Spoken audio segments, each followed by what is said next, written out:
Jadi di dalam kitab-kitab baik Al-Quran maupun hadis itu tidak didapati satupun malaikat yang bernama Israil, terutama malaikat pencabut nyawa.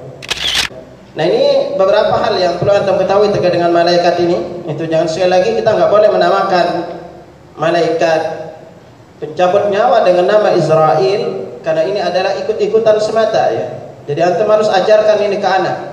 Karena kita kekeliruan ini udah dari kecil gini diajarkan keliru. Tapi sayang kita nggak pernah ditunjukkan dalilnya.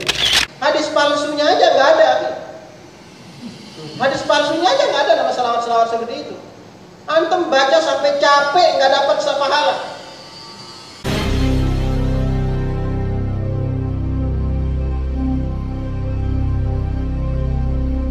Assalamualaikum warahmatullahi wabarakatuh.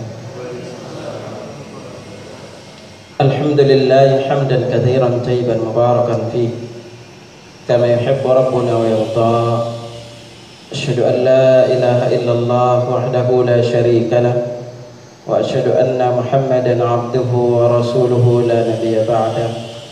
Allahumma salli ala Muhammad wa ala alihi wa ashabihi wa man tabi'ahum bi ihsanin ila yaumiddin, amma ba'd. Ikhwatal iman rahimani rahimakumullah. Alhamdulillah Allah Subhanahu wa taala memberikan kita kemudahan untuk melangkahkan kaki menuntut ilmu.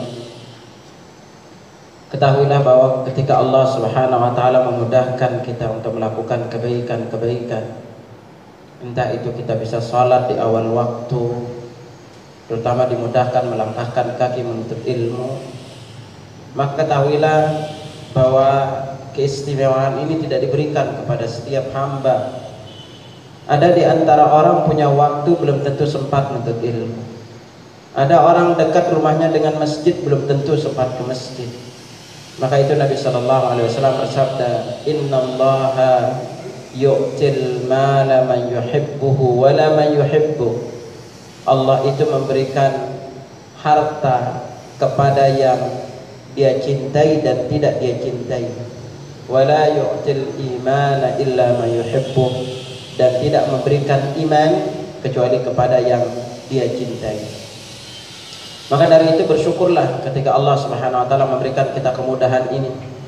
Karena kemudahan kita di dalam salat di awal waktu atau menuntut ilmu, maka itu adalah bisa menjadi tanda Allah akan mempermudah langkah kita menuju surga kelak di hari kiamat. Karena itu Nabi SAW bersabda dari kalam Tirmidzi, man salaka tariqan yaltamisu fihi ilman sahhalallahu lahu bihi tariqan ilal jannah. Barang siapa yang menempuh jalan menuntut ilmu, maka Allah akan mempermudah baginya jalan menuju surga kelak di hari kiamat. Nah, ikhwatal iman rahimani rahimakumullah, untuk pertemuan kali ini kita akan coba untuk mengupas 18 golongan orang yang didoakan oleh malaikat. Nah, ini istimewanya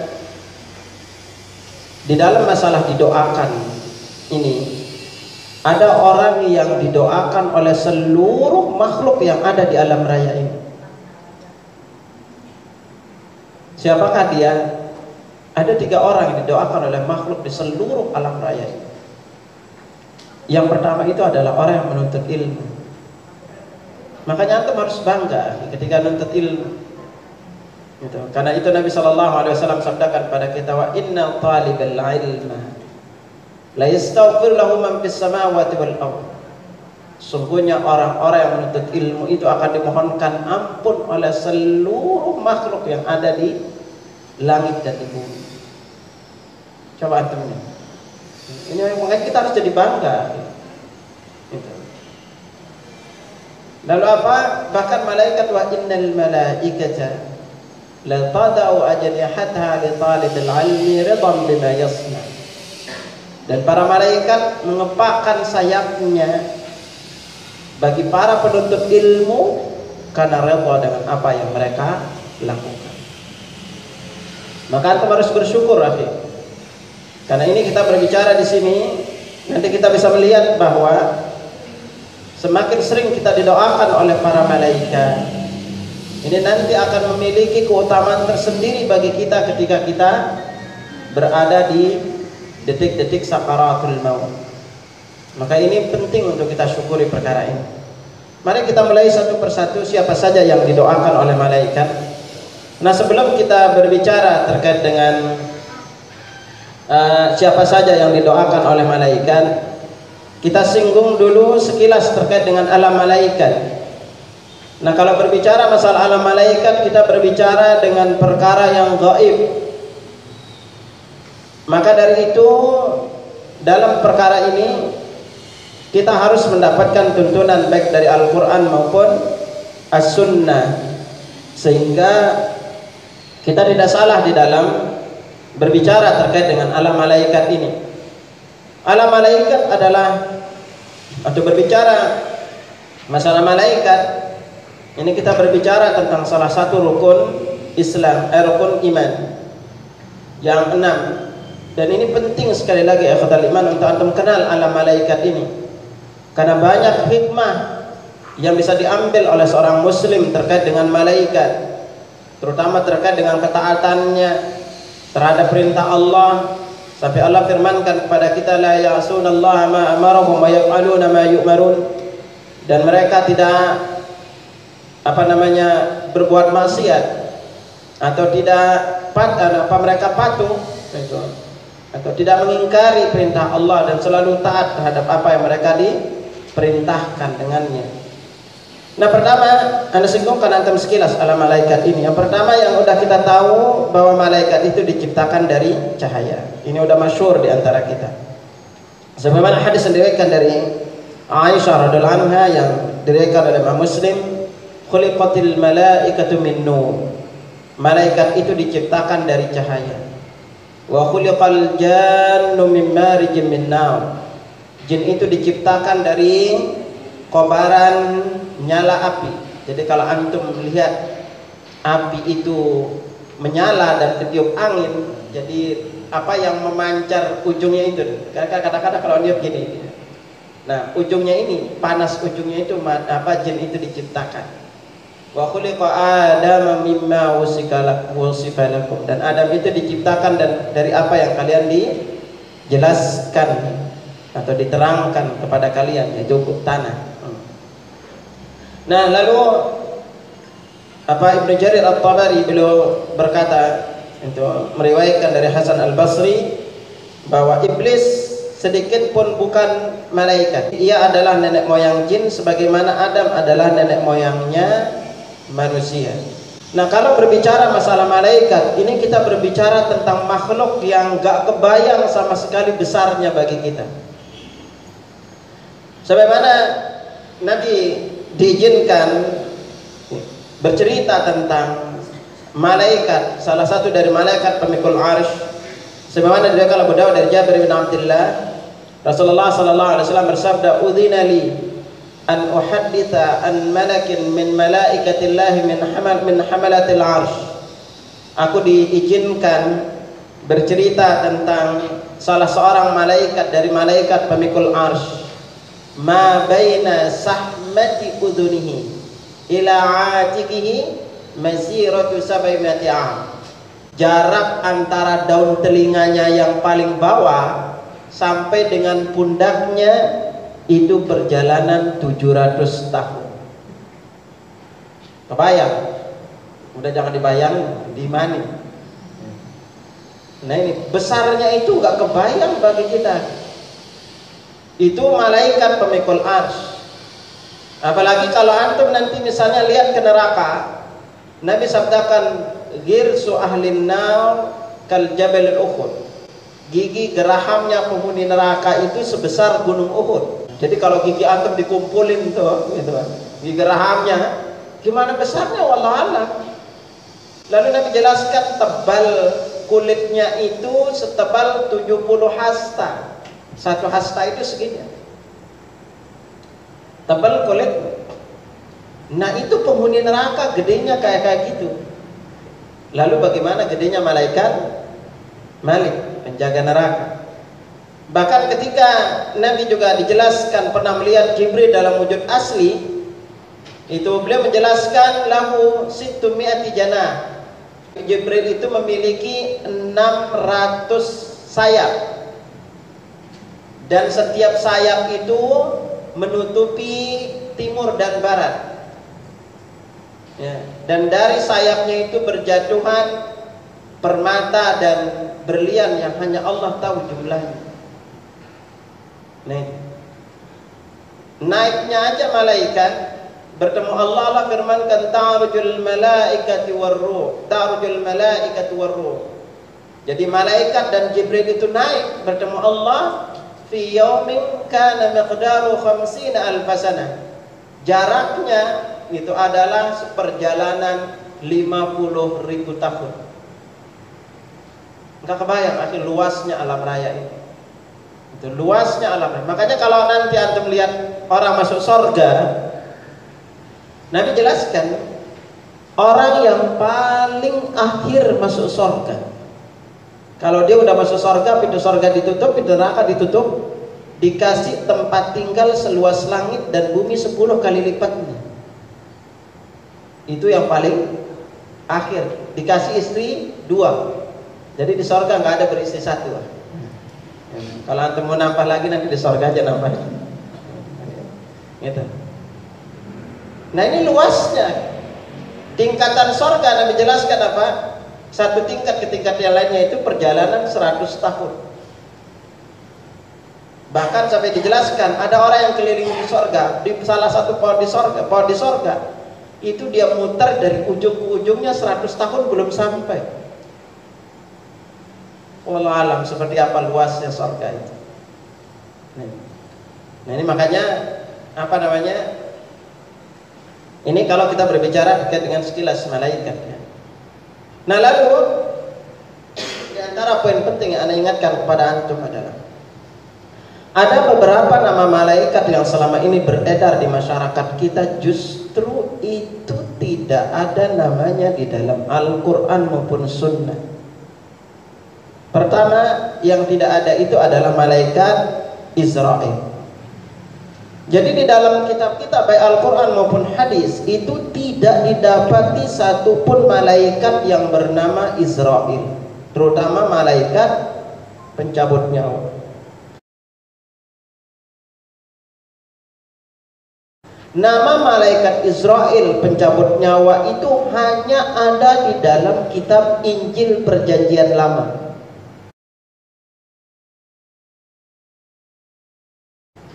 Di dalam kitab kita nggak ada. Sampai Al-Hafidz Ibnu Katsir rahimahullah, penulis tafsir Ibnu Katsir, apa kata beliau, telah datang keterangan dari beberapa athar. Athar ini adalah perkataan sahabat dan juga bisa tabi'in yang menyebutkan malaikat maut dengan nama Israel. Meskipun hal ini tidak didapati dalam Al-Quran, juga tidak didapati dalam hadis-hadis yang sahih yang menunjukkan penamaan ini. Yang boleh jelaskan dalam kitab Al-Bidayah wa Nihayah, itu di jilid pertama halaman 50. Jadi kita tidak dapat ini satu pun. Tapi di masyarakat kita sudah begitu terkenal nama malaikat ini adalah malaikat Israel, malaikat pencabut nyawa. Lalu siapa nama malaikat pencabut nyawa? Maka Allah jelaskan sendiri di dalam Al-Quran surat As-Sajdah ayat 11. Allah firmankan, "Qul yatawaffakum malakul mautil ladzi wukkila bikum tsumma ila rabbikum turja'un." Katakanlah wahai Muhammad, malakul maut. Jadi namanya yang disebut di dalam Al-Quran adalah malakul maut, atau malakul maut yang diserahi untuk mencabut nyawamu, akan mematikanmu, kemudian kepada Rabbmu kamu akan dikembalikan. Kita dapatkan cuma ini aja namanya, bahwa nama malaikat pencabut nyawa yang ada dalam Al-Quran adalah malakul maut. Nah yang kedua di antara nama malaikat juga yang tidak memiliki nama dan tidak dijelaskan secara tegas namanya adalah malaikat pencatat sebelah kanan dan kiri kita. yang selama ini sering dinamai dengan nama malaikat Raqib dan Atid. Nah, dari mana dia mendapatkan namanya itu adalah Raqib dan Atid? Anda bisa buka di dalam surat Qaf ayat 17 dan 18. Allah Subhanahu wa taala firmankan di sini, "Idz yatalaqqal mutalaqqiyani 'anil yamini wa 'anil shimali qa'id." Yaitu ketika dua malaikat mencatat amal perbuatan, seorang duduk di sebelah kanan dan yang seorang lagi duduk di sebelah kiri. Ma yalfidhu min qaulin illa ladaihi raqibun 'atid. Tidaklah terucap sebuah ucapan melainkan ada malaikat yang mengawasi lagi siap mencatat. Nah, kata Raqib, Ar-Raqib itu adalah salah satu nama di antara nama Allah. Ya. Tapi di sini bukan nama malaikat, tetapi ini adalah sifat dari malaikat itu.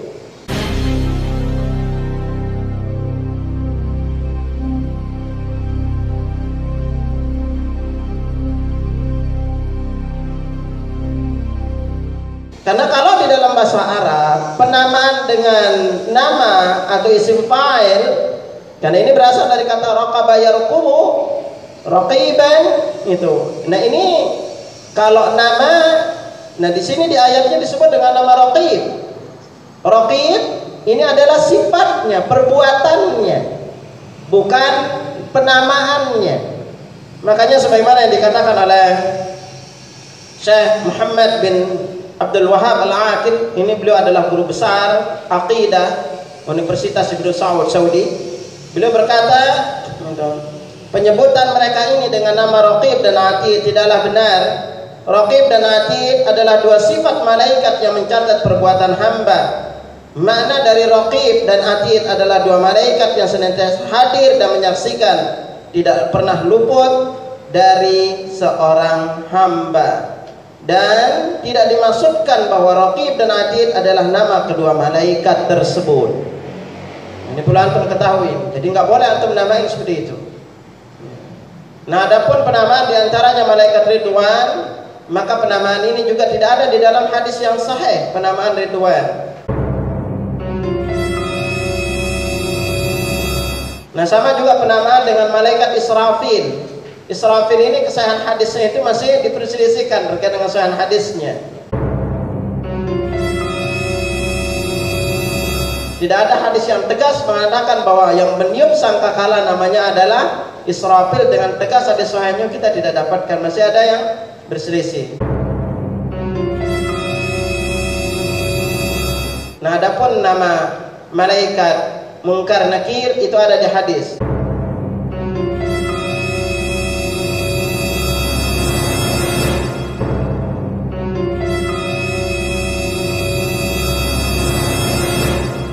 Jibril, Mikail dan Jibril, Mikail ini ada di dalam Al-Quran, juga sama dengan Malik. Malik, malaikat ini dijelaskan juga. Ya.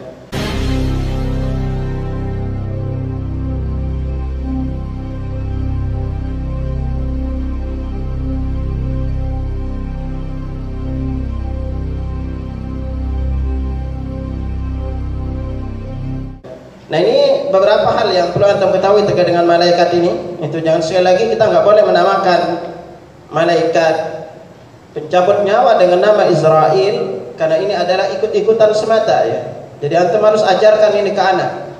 Karena kita kekeliruan ini udah dari kecil ini diajarkan keliru. Tapi sayang kita nggak pernah ditunjukkan dalilnya.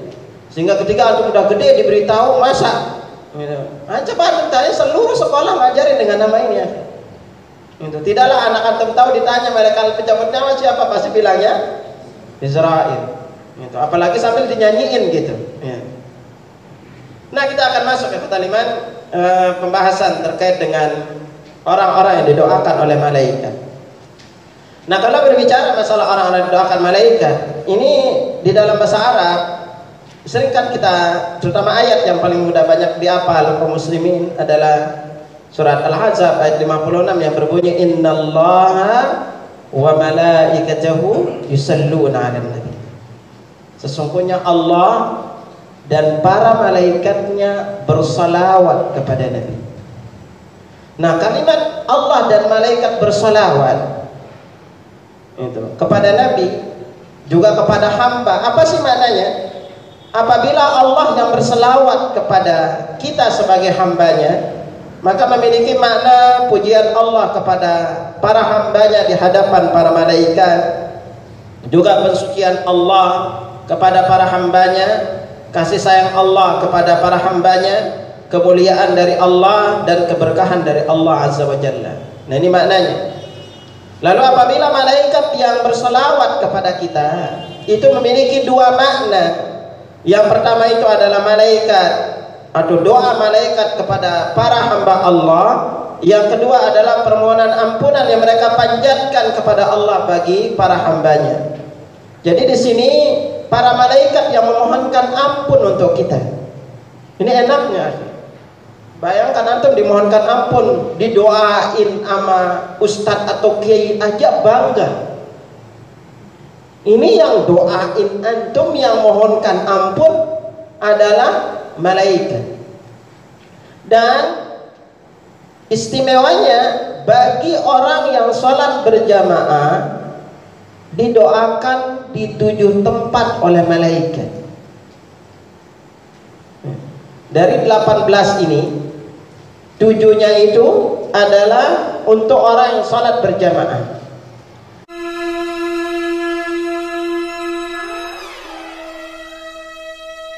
Nah, kalau di sini ada orang yang didoakan oleh malaikat, ada orang juga yang dilaknat oleh malaikat. Nah, ini kita kupas dulu yang didoakannya dulu. Nanti ada orang yang didoakan oleh Nabi juga. Nabi yang mendoakan. Nah, kita mulai ini dulu ya. Masuk satu persatu. Siapa yang pertama didoakan oleh malaikat adalah orang yang tidur dalam keadaan wudu.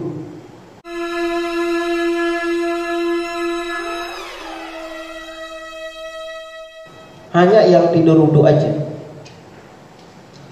Sebagaimana Nabi Shallallahu Alaihi Wasallam sabdakan kepada kita yang diriwayatkan dari Abdullah bin Ibn Abbas radhiyallahu anhu, Nabi Sallallahu Alaihi Wasallam bersabda, "Tahiru hajil azza taharakumullah."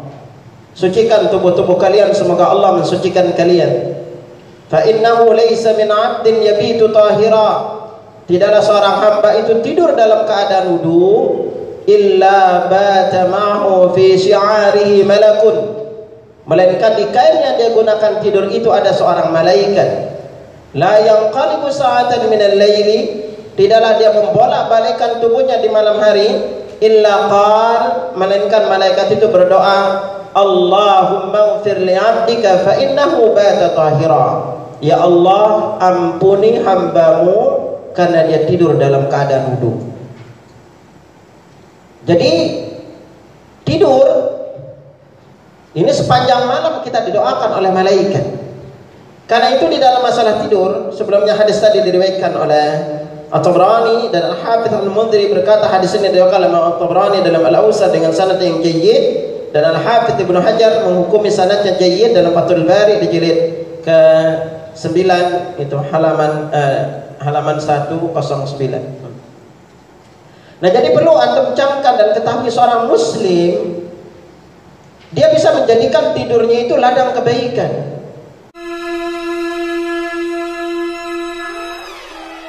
Jadi ada orang tidur dan sekali lagi didoakan sepanjang malam oleh malaikat. Ada orang tidur tidak bangun sholat malam dapat pahala sholat malam. Dan ada orang tidur bangun tidur dicatat dapat pahala di sisi Allah. Ada orang tidur nggak dapat apa-apa sama sekali, dapatnya tidur aja. Nah, makanya jika antum ingin didoakan sepanjang malam oleh malaikat, jangan lupa tidur wudu. Hatta walaupun junub, ada orang yang tidak didekati oleh malaikat. Di antaranya salah satunya adalah orang yang junub kecuali dia wudu. Jadi kalau antum nggak wudu itu nggak didoakan malaikat. Jadi malaikat nggak nyentuh pada kita. Maka dari itu setiap kali tidur usahakan untuk berwudu. Usahakan untuk berwudu. Jadi antum tidur. Nah, bayangkan sepanjang malam. Jadi kalau antum tidur 6 jam, ya udah 6 jam didoakan malaikat. Dan orang yang tidur dalam keadaan wudu juga memiliki keistimewaan lain, yaitu apa? Kalau dia tidur dalam keadaan wudu, dia bangun di malam hari kapanpun, lalu dia mengangkat tangan berdoa, doanya dikabulkan oleh Allah. Antum lihat di halaman 3 hadis bagian bawah, Nabi sallallahu alaihi wasallam bersabda, ma min muslimin yabitu ala dzikrin tahira.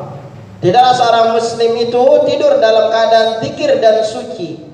Fayata'arru minal lail, lalu dia bangun di suatu malam, fayas'alullahu khairan minad dunya wal akhirati illa atahu iyyah. Lalu dia meminta untuk kebaikan dunia dan akhirat, melainkan Allah pasti memberinya. Ini istimewanya, walaupun belum sholat tahajud.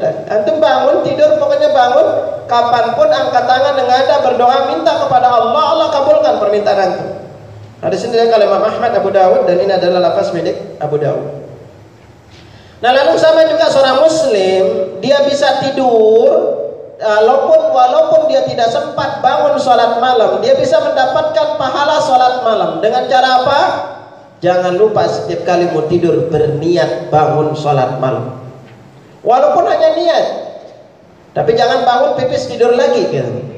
Niat bangun sholat malam gitu. Lihat dalilnya ini yang diriwayatkan dari Abu Darda radhiyallahu anhu, dan hadis ini adalah hadis marfu' mursal. Nabi sallallahu alaihi wasallam bersabda, "Man ata firasyahu." Barang siapa yang mendatangi tempat tidurnya, wa huwa yanwi an yaquma yusalli min al-lail. Lalu dia berniat untuk bangun salat malam. Fa ghalabathu 'ainahu hatta asbaha. Lalu dia tertidur sampai dengan waktu subuh. Karena malamnya sudah niat, kutiba lahu ma nawa. Allah catat sesuai dengan niatnya, wa kana naumu shadaqatan 'alaihi min rabbi azza wa jalla, dan tidurnya itu adalah sedekah Tuhannya untuknya. Hadis ini dia kalau Nasa'i, Ibnu Majah dengan sanad yang hasan, Ibnu Hibban di dalam sahihnya, dan Al-Albani memuatnya dalam Sahih Targhib wa Tarhib di jilid pertama halaman 21, dan berkata hadis ini adalah hadis sahih. Nah, jadi setiap kali antum tidur, usahakan berniat bangun salat malam. Nah, lalu di antara perkara juga yang antum tidak lupa adalah ketika mau tidur jangan lupa berdoa. Doa sebelum tidur ini banyak. Doa sebelum tidur ini banyak. Antum hafal yang mana doanya? Hafal yang mana? Yang pendek apa yang panjang? Kita mau hafal yang pendek-pendek aja gitu, gak pernah mau nambah gitu. Nah, doa tidur ini banyak kasih. Dan yang pendek yang diriwayatkan oleh Bukhari dan Muslim oleh Imam Bukhari adalah kita membaca bismikallahumma amutu wa ahya.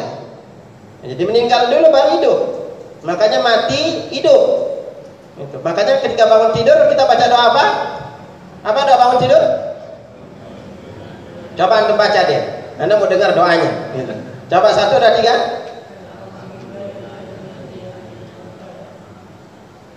Tuh panjang pendeknya aja pada kabur. Jadi antum kebanyakan kita keliru diajarin doanya. Banyakan baca alhamdulillahilladzi ahyana ba'dama amatana wa ilaihi nusyur. Ini panjang pendeknya aja kita nggak peduli ya. Makanya kita perlu lihat doanya. Ya, doa bangun tidur alhamdulillahilladzi ahyana apa ahyana?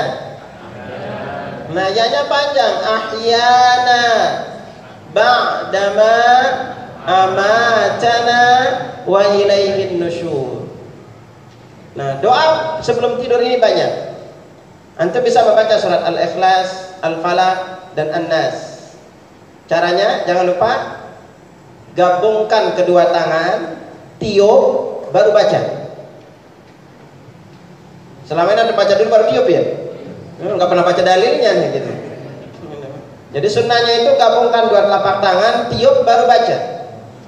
Dari Imam Bukhari Al-Ikhlas, Al-Falaq, An-Nas sudah baca. Baru usap dari atas kepala, lalu bagian depan badan, Anda bawa ke muka, terus bagian depan badan. Lakukan itu sebanyak 3 kali. Kita bisa baca ayat kursi, lalu juga bisa baca apa namanya Al-Kafirun. Lalu Nabi juga ketika tidur itu membaca As-Sajadah dan Al-Mulk. Nah, ini diantara beberapa doanya. Tapi ada doa lain, apalagi untuk doa-doa yang itu tadi yang dari Al-Quran. Kalau dari sunnah ini juga banyak. Nah, tapi terutama yang pendek. Antum baca bismikallahumma amutu wa ahya. itu posisi tangan adalah di bawah pipi. Jangan dua-duanya, satu. Jadi yang kanan kita taruh di bawah pipi, baru baca Alhamdulillahilladzi bismikallahumma amutu wa ahya. Ada dua doa yang tangan kita di bawah pipi, salah satunya adalah Allahumma qina adzabak yauma tab'atu ibadah. Nah, lalu ada doa lain yang kalau antum mau sebelum tidur dosanya diampuni walaupun sebanyak buih di lautan. Ini doanya, antum lihat di halaman 3, doa yang tengah.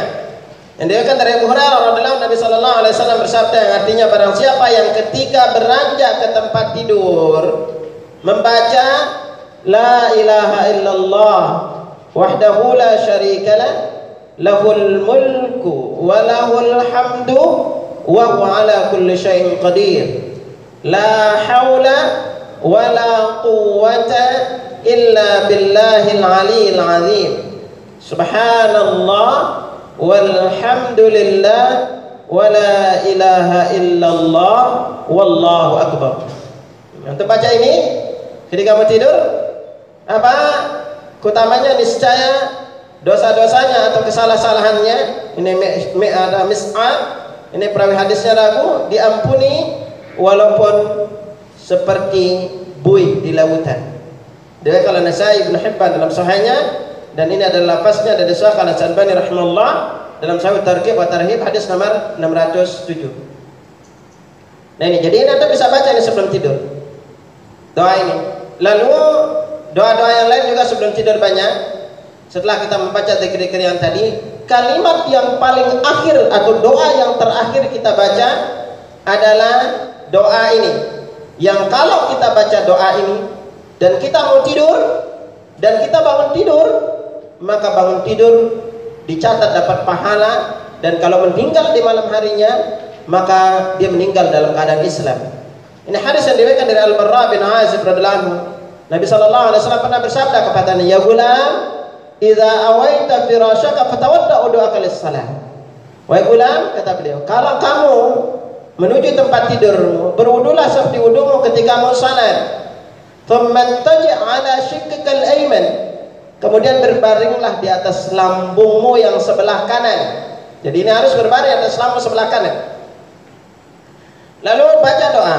Doanya berbunyi Allahumma aslamtu nafsi ilaika wa wajjahtu wajhi ilaika wa fawwadtu amri ilaika wa alja'tu dhahri ilaika raghbatan wa rahbatan ilaika la malja wa la manja minka illa ilaika amantu bi kitabika alladhi anzalta wa bi nabiyyika alladhi arsalta.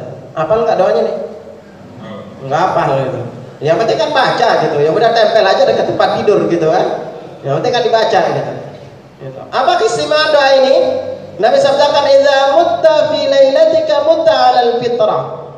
Kalau kamu meninggal malam harinya, kamu meninggal dalam keadaan fitrah atau Islam. Wa idza asbahta asabta ajra. Kalau kamu bangun pagi dicatat mendapatkan pahala.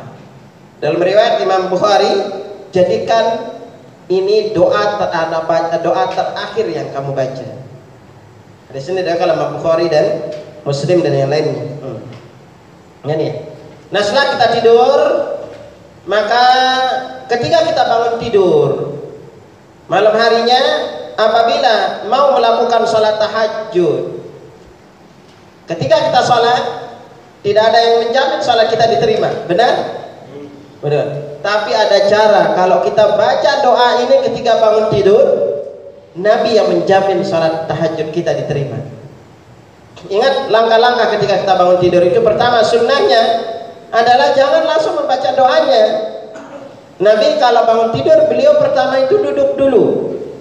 Duduk, lalu usap bekas tidur dari muka beliau dengan tangannya. Dengan satu tangan beliau mengusap, baru beliau membaca Alhamdulillahilladzi ahyana ba'dama amatana wa ilaihin nusyur. Nah, setelah itu beliau membaca doa ini. Sebagaimana diriwayatkan dari Ubadah bin Samit radhiyallahu anhu, Nabi sallallahu alaihi wasallam bersabda, "Man ta'arra minal laili faqal," barang siapa yang bangun di malam hari Lalu dia membaca doa, La ilaha illallah wahdahu la syarikalah, lahul mulku wa lahul hamdu wa huwa ala kulli syai'in qadir. Mirip dengan tadi di penutur. Lalu mulainya alhamdulillah wa subhanallah wa la ilaha illallah wallahu akbar wa la haula wa la quwwata illa billah. Lalu dia membaca doa Allahumma gfirli, ya Allah ampuni aku. Au da'a, atau dia berdoa yang lainnya, ustujiba lahu, doanya diijabah. Fa idza tawadda'a wa shalla, kalau dia wudu lalu salat, qubilat salatuhu, salatnya diterima. Hadis ini muttafaqun alaih, riwayat oleh Bukhari dan Muslim. Jadi kalau antum enggak baca doa ini, enggak ada jaminan salatnya diterima. Lafaz-lafaz doanya itu mirip, jadi gampang untuk dihafal.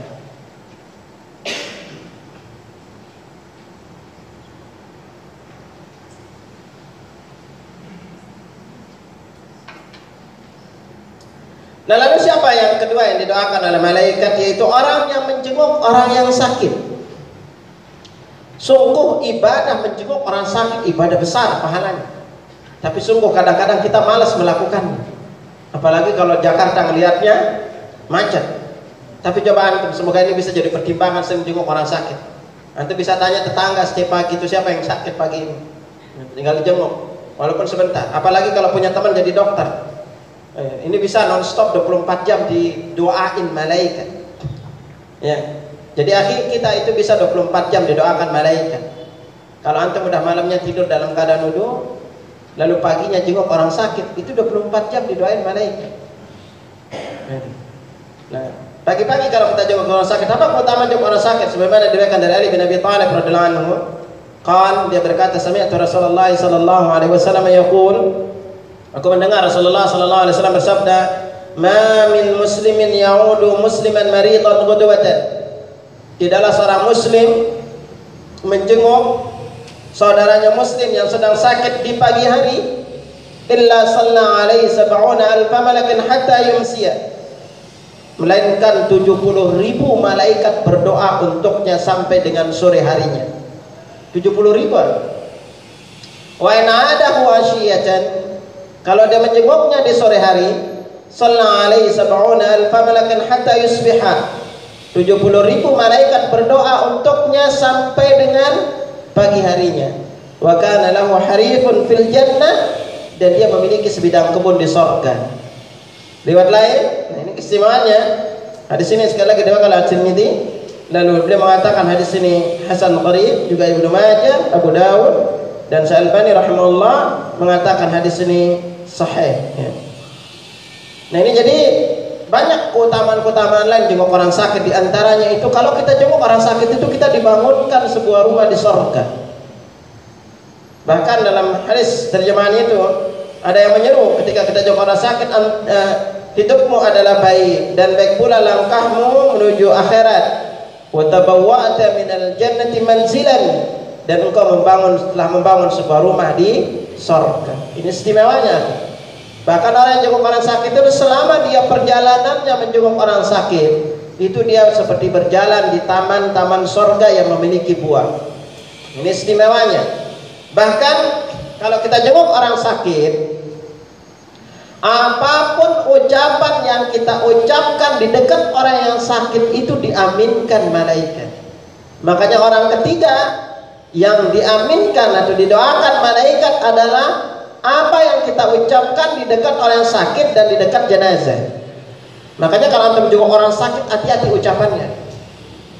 Nabi SAW bersabda, orang yang ketiga doakan malaikat itu, para malaikat mengaminkan semua yang diucapkan manusia di dekat orang yang sakit dan orang yang telah wafat. Nabi SAW bersabda, diriwayatkan dari Ummu Salamah radhiyallahu anha, "Idza hadartumul marid awil mayyit faqulu khairan." Apabila kalian menjenguk orang sakit atau jenazah atau bertakziah, faqulu khairah, ucapkan yang baik-baik saja. Fa innal malaikata yu'minuna ala ma taqulun, karena para malaikat mengaminkan apa yang kalian ucapkan. Diriwayatkan oleh Imam Muslim, At-Tirmidzi, Al-Baihaqi dalam Sunan Al-Kubra. Nah ini jadi kalau antum jenguk orang sakit, makanya ucapin aja yang baik-baik deh. Itu misalnya antum berdoa, semoga lekas sembuh, semoga dengan sakit ini Allah mengampuni dosa-dosanya. Jangan bercanda. Antum iseng-iseng bercanda diaminkan malaikat. Entah kadang-kadang gara-gara temannya, lalu dia iseng nanya sakit apa, lalu temannya jelasin ini, lalu dia bilang, kemarin teman saya sakit gitu meninggal dunia gitu. Amin malaikat, diaminkan malaikat. Gitu. Makanya kalau antum lagi ada masalah, utang numpuk, nanti bagian belakang ngajarin doa cepat lunas utang nih. Bagi antum yang banyak utangnya, nanti bagi-bagi sama teman yang suka pinjam uang nih, gitu. Ya. Kalau mau doanya dikabulkan, antum jenguk orang sakit. Antum berdoa apapun yang diucapkan di dekat orang sakit. Yang belum dapat jodoh minta dekat orang sakit. Sekalian doain dia. Yang banyak utang minta dekat orang sakit. Karena antum berdoa, apapun berdoa antum, kapanpun berdoa, hanya ada 2 waktu doa antum itu diaminkan malaikat. Yang lainnya enggak. Salah satu tempatnya di sini. Jadi, makanya kalau antum lagi sedih, udah jenguk aja orang sakit. Minta sama Allah, langsung malaikat yang mengaminkannya.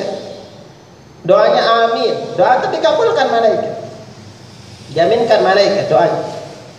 Nah makanya ini kalau kita jenguk orang sakit, ucapkan yang baik-baik, hibur dia.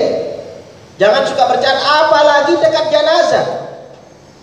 Jadi dia kalau di dekat jenazah, nggak ada contoh kita itu harus baca Yasin.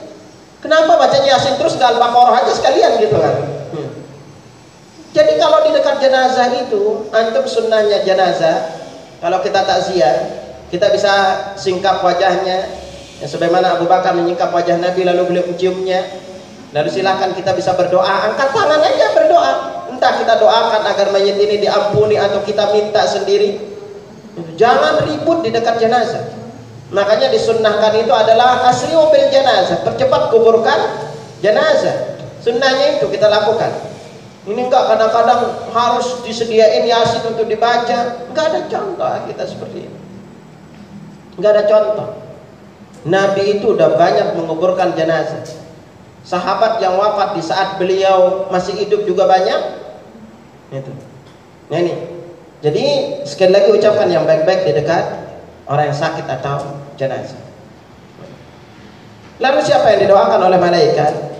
Ini kita akan singgung untuk khusus tentang salat jamaah. Karena salat jamaah ini didoakan di 7 tempat oleh malaikat. Pertama adalah kalau dia duduk menunggu salat. Jadi kalau kita datang lebih awal ke masjid, atau ibu-ibu di rumah dia pingin duduk nunggu salat, entah misalnya setengah jam sebelum azan dia wudhu lalu duduk nunggu salat. Selama duduk nunggu sholat, dihitung sholat plus didoakan malaikat. Tapi jangan sambil update status ya, gitu. Depanin terus saja, nggak selesai. Duduk nunggu sholat. Entah nanti dengan baca Al-Quran atau yang lainnya sambil berzikir. Lihat keistimewaan ini. Nabi SAW bersabda dari Abu Hurairah radhiyallahu anhu, "Ahadukum ma qala yantaziru salata fi salatin." Salah seorang di antara kalian duduk dalam rangka menunggu sholat. Nah, ingat dalam rangka nunggu sholat, bukan dalam rangka sambil update status. Enggak, hanya nunggu sholat aja. Fi sholatin, dalam keadaan sholat. Malam yuhdith, selama dia tidak batal.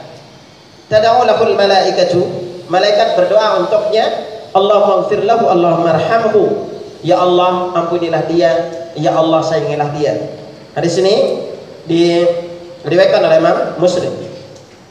Sampai seorang ulama yang bernama Ibnu Battal berkata, jika kalian banyak melakukan dosa, maka sering-sering duduk menunggu sholat agar kalian dimohonkan ampun oleh malaikat. Jadi yang mohonin ampun kita malaikat.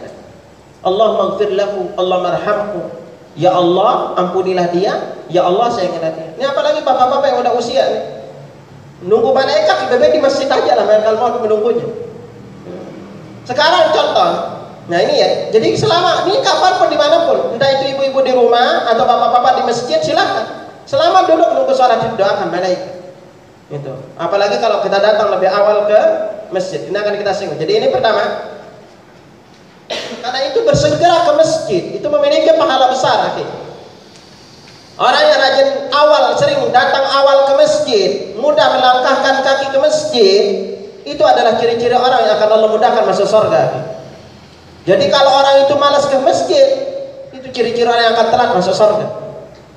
Makanya kalau orang nih, Bu, beritahu suami, jangan menjadi lelaki solehah. Jangan menjadi lelaki solehah. Kenapa? Kalau laki soleh, sholatnya di mana? Di masjid. Yang solehah, nah, di rumah. Gitu. Jangan sampai nanti ke masjidnya itu diantar sama tetangga. Tahu kalau diantar tetangga? Hah? Udah meninggal.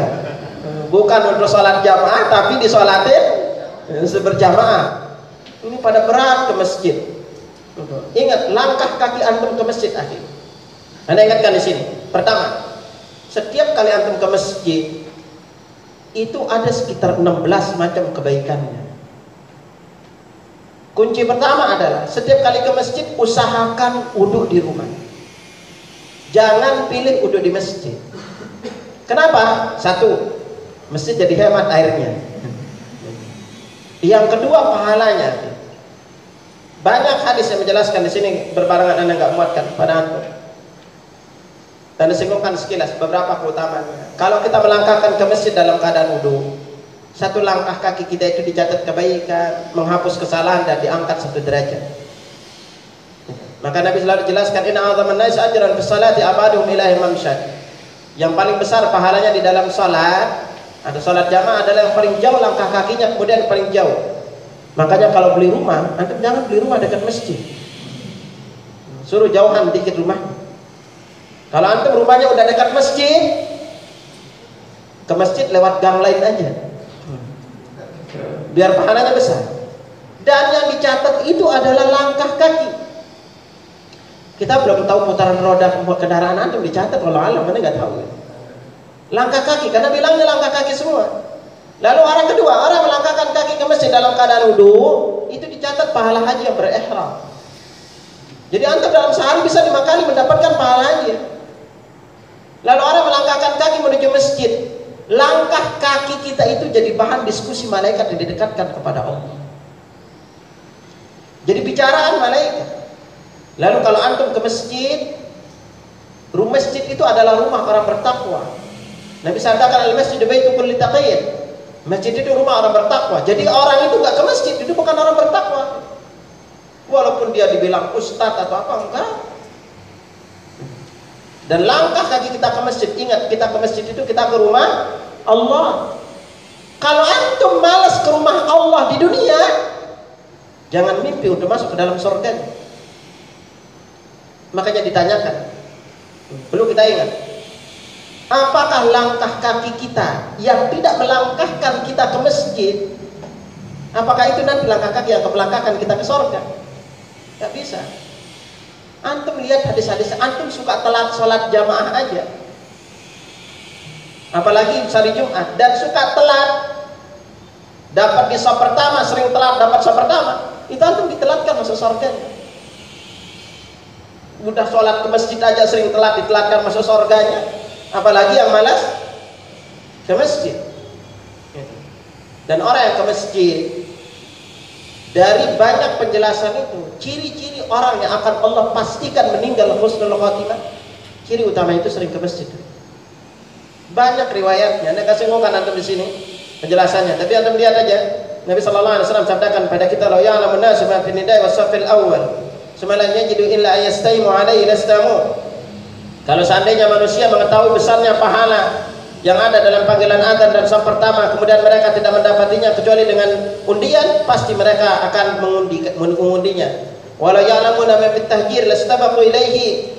Dan seandainya mereka tahu besarnya pahala dalam bersegera ke masjid, maka sungguh mereka akan berlomba-lomba. Walau ya'lamuna ma fil atamati was-subhi la tauhuma walau habwa. Dan seandainya mereka tahu besarnya pahala dalam salat isya dan subuh, maka sungguh mereka akan mendatanginya walaupun dengan cara merangkak. Hadis yang diriwayatkan Al-Bukhari dan Muslim.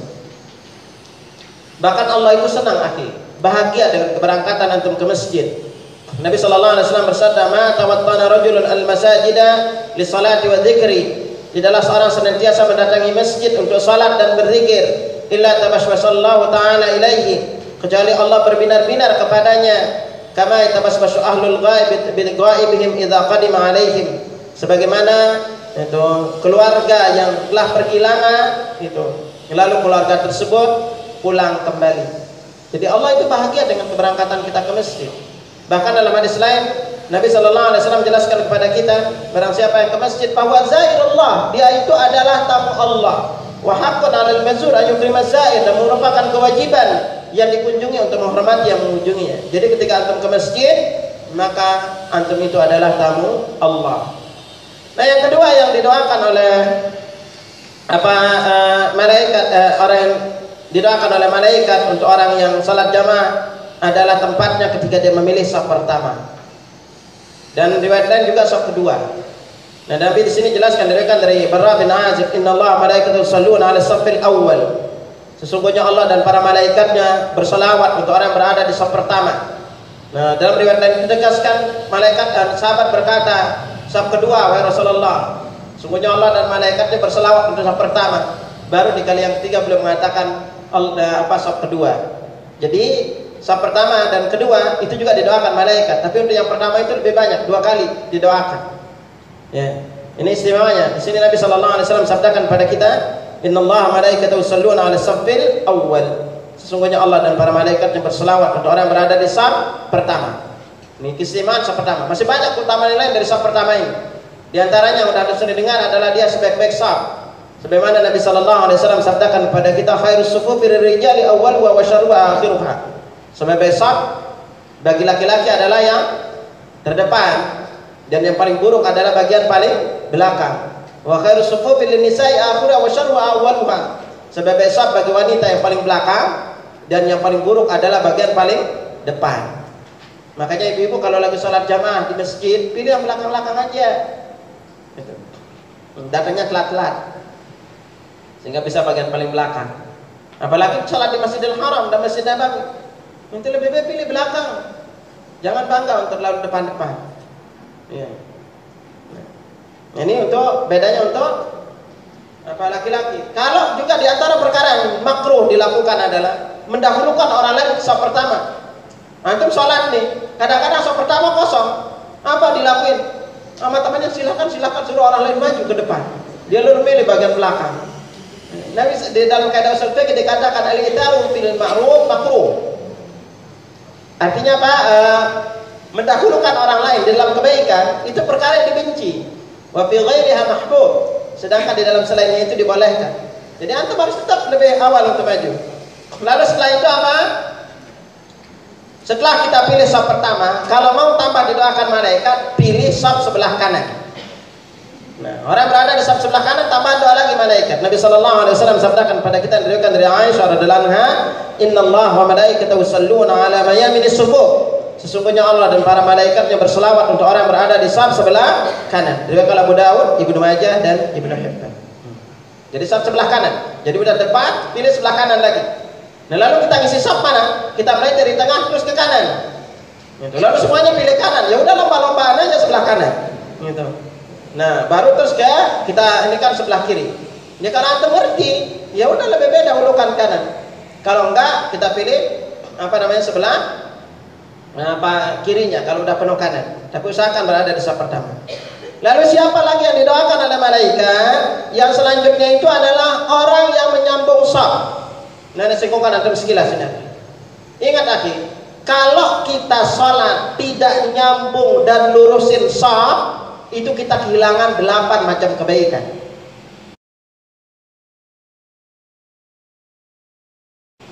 Yang pertama nih, kita akan sering dengar, anda singkungkan di sini antum. Ini kaum muslimin paling sulit diatur safnya. Ya, apalagi di masjid. Apalagi kalau udah bawa sajadah, orangnya kecil bawa sajadahnya gede. Kalau udah gelar sajadah, itu kayak wilayah kekuasaannya gitu. Orang lain nggak bisa masuk. Kita suruh ngerapat nggak bisa. Apalagi yang bawa sajadah kecil tuh, kalau udah nemplok tuh, kadang-kadang nggak mau pindah. pindah gerak, nggak mau bergerak, pindah. Antum ingat baik-baik. Jadi salah. Kalau saf kita tidak lurus dan rapat, kita kehilangan 8 macam kebaikan. Pertama, yang hilang itu adalah salat kita tidak sempurna. Kan kita sering dengar, apa sawu sufufakum fa inna taswiyata sufuf min tamamis shalah.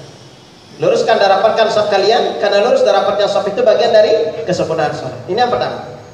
Yang kedua, kalau kita tidak rapat saf, yang hilang itu adalah tidak nyambung saf, kita tidak didoakan malaikat. Karena Nabi SAW bersabda, Inna Allah wa malaikatahu yusalluna ala alladhina yasiluna as-sufuf. Sesungguhnya Allah dan para malaikatnya berselawat untuk orang yang menyambung saf. Yang ada di sini di makalah, yang diriwayatkan dari Aisyah, yang diriwayatkan oleh Imam Ahmad, Ibnu Majah, Ibnu Hibban dan lainnya. Jadi kalau kita nggak nyambung saf kita itu tidak didoakan malaikat. Dan yang ketiga, orang yang tidak menyambung saf, selanjutnya itu, antum buka di halaman 10 ya, tidak diangkat derajatnya. Sebagaimana diriwayatkan juga dari Aisyah radhiyallahu anha, Nabi sallallahu alaihi wasallam bersabda, "Man sadda furjatan fi shaffin, rafa'allahu darajatan." Barang siapa yang menutup celah saf yang renggang, Allah angkat derajatnya. Lalu selanjutnya apa? Wa bana lahu baitan fil jannah. Allah bangunkan baginya sebuah rumah di surga.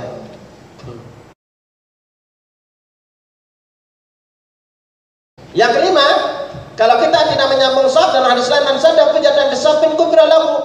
Barang siapa yang menutup celah saf yang renggang, Allah ampuni dosa-dosanya.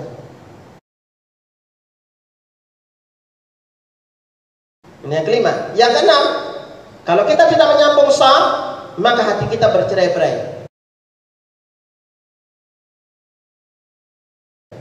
Karena itu Nabi sallallahu alaihi wasallam sabdakan kepada kita itu, wallah la tuqimanna sufufakum wa la khalifanallah baina qulubikum. Demi Allah, kalian tidak meluruskan dan merapatkan saf kalian, Allah akan menjadikan hati-hati kalian bercerai-berai. Lalu yang ketujuh, dalam hadis lain dijelaskan, man wasala saffan wasarahullah. Barang siapa yang menyambung saf, Allah sambung rahmatnya. Wa man qata'a qata'ahullah. Yang memutus saf, Allah putus rahmat darinya.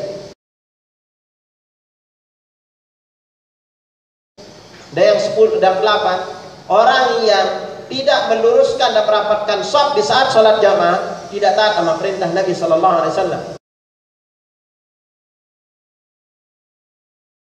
Karena ketika imam mengatakan sawu sufufakum wa tarasu, nanti luruskan dan rapatkan saf kalian, nanti dia bilang wasaddul khalal, tutup celah-celah saf yang renggang, maka ini semua hadis Nabi ya, bukan ucapan imam itu. Berarti orang tidak mau menurutinya tidak taat sama perintah Nabi sallallahu alaihi wasallam. Nah, lalu pertanyaannya, bagaimana cara menyambung saf? Ini juga yang keliru dari kaum muslimin. Gayanya nyambung saf macam-macam. Ingat kaidahnya. Banyak di antara saudara-saudara kita itu kakinya terlalu lebar kalau bersaf. Tidak ngerti kaidah di dalam bersaf, dan buat saf menurut gayanya sendiri, tak pernah baca dalilnya. Itu sehingga seolah-olah seperti itulah safnya. Maka yang terjadi akhirnya kaum muslimin ketika bersaf. Ini sekarang banyak di antara kaum muslimin, kalau lihat orangnya jenggotan, celana di atas mata kaki, kita takut dekat dia. Karena kenapa? Kalau bersaf kakinya dikejar-kejar terus gitu kan. Ini kurang tepat sikap seperti ini di dalam bersaf. Sekarang kita lihat bagaimana cara merapatkan safnya agar kita mendapatkan petunjuk dari Nabi sallallahu alaihi wasallam. Merapatkan saf ini dijelaskan oleh Nu'man bin Bashir dan juga diriwayatkan dari Anas bin Malik. Kalau Nu'man bin Bashir diriwayatkan oleh Abu Dawud dan Anas bin Malik diriwayatkan oleh Imam Bukhari. Ini ada bawakan atau diriwayatkan dari Abu Dawud dari Nu'man bin Bashir. Apa kata Nu'man bin Bashir? Nabi sallallahu alaihi wasallam bersabda, itu uqimu sufufakum talatan. Luruskan saf-saf kalian. Ini beliau mengucapkan 3 kali. Lalu beliau mengatakan Allah, Nabi lanjutkan, wallah la tuqimanna sufufakum ala khalifanallah baina qulubikum. Demi Allah, luruskan saf-saf kalian atau Allah akan menjadikan hati-hati kalian bercerai-berai. Akhi, antum jangan pernah mimpi kaum muslimin bisa bersatu kalau safnya itu enggak bisa lurus. Jangan pernah mimpi ya. Lihat Ummu Salamah radhiyallahu anha. Apa kata Ummu Salamah? Saking pemahaman beliau yang luar biasa Ummu Salamah. di masa Rasulullah, Abu Bakar dan Umar, saf-saf kaum muslimin di dalam salat jamaah itu rapat. Di masa Utsman bin Affan mulai renggang-renggang. Akhirnya terjadilah pembunuhan Utsman bin Affan radhiyallahu anhu. Itu gara-gara saf. Jadi jangan mimpi bersatu kaum muslimin. Orang disuruh rapat saf aja pada gak mau. Gerah bilangnya. Bahkan antum ditoleh gini kalau mau rapatin saf. Dikirain kita ada kelainan kalau mau deketin kaki. Ya ini realita di masyarakat kita. Lalu lihat petunjuk sahabat bagaimana merapatkan saf. Lalu kata Nu'man bin Bashir, fara'aitur rajula yulziku mankibahu bimangkibi sahibihi. Aku melihat laki-laki menempelkan pundak dengan pundak saudaranya. Jadi ukuran pertama untuk tempelkan pundak dulu.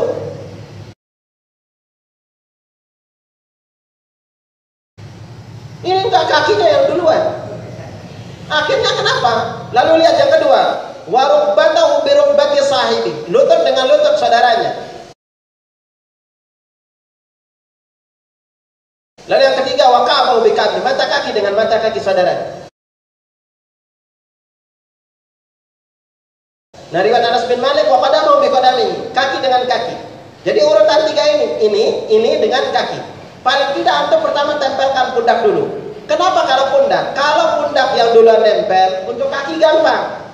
Tapi kalau kakinya kelebaran, pundaknya nggak nempel. Karena kasih banyak kaum muslimin ketika dia bersop itu kakinya itu gaya miring, kakinya itu gaya miring. Akhirnya dia gaya miring. Kalau ini yang miring, yang ketemu cuma ujung jarinya doang.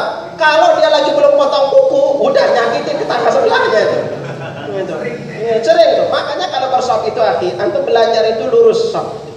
Jadi kita lurus dengan sedokan pundak dulu. Pundak baru kaki. Karena kalau antum mengatakan kaki duluan nyentuh, pundak belum tentu. Ya kan? Itu kalau pundak udah nyentuh, kaki duluan nyentuh, pundak nggak tentu. Tapi kalau pundak aja lebih gampang. Makanya sedokan pundak dulu. Jangan terlalu jadikan rapat. Sedokan pundak terus baru kita kaki. Dan kalau sholat gak boleh antum bersab kakinya lebar-lebar gini.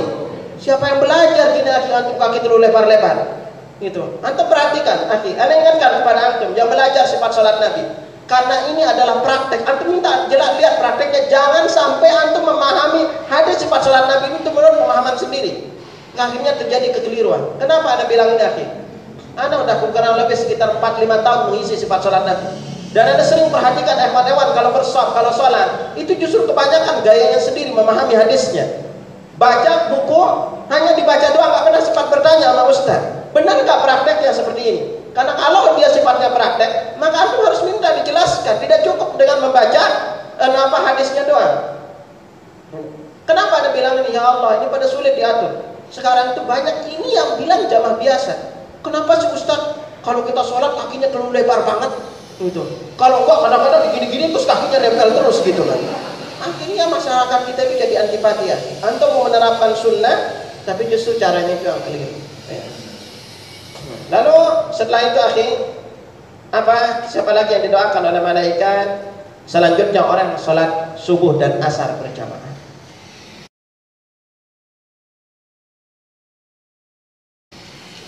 Nabi sallallahu alaihi wasallam jelaskan pada kita diriwayatkan dari Abu Hurairah radhiyallahu anhu dari Imam Bukhari dan Muslim, yata'aqabuna fiikum malaikatun bil laili wa malaikatun bin nahar wa yatabuna fi salatil fajr wa salatil 'asr.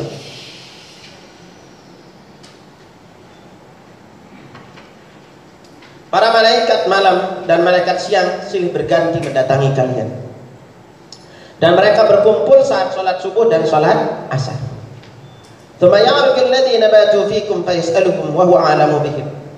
Malaikat yang bermalam bersama kalian itu naik menghadap Allah. Dan Allah bertanya kepada mereka dan dia lebih tahu kata hambanya. Apa pertanyaannya? Kaifa taraktum ibadi? Bagaimana kalian meninggalkan hamba? Maka apa kata malaikat? Taraknahum wa yusallun wa atainahum yusallun. Kami tinggalin di mereka. Mereka lagi salat dan kami datang mereka lagi salat. Nah lihat, ketika antum salat subuh, malaikat yang dari asar sampai pagi sampai subuh itu naik menghadap Allah. Nah ketika antum salat subuh, antum ditinggalkan oleh malaikat itu. Maka malaikat berkata, taraknahum wa yusallun. Kami tinggalkan dia lagi salat. Lalu asar, pas antum salat asar, Datang lagi malaikatnya. Lalu dia mengatakan, wa ana musallun, kami datang, dia juga lagi salat. Lalu dalam hadis lain yang sebelahnya, apa kata malaikat? Allahumma ighfirhum yaumiddin. Ya Allah, ampuni mereka di hari pembalasan. Dan siapa yang salatnya disaksikan malaikat? Hanya yang salat di apa?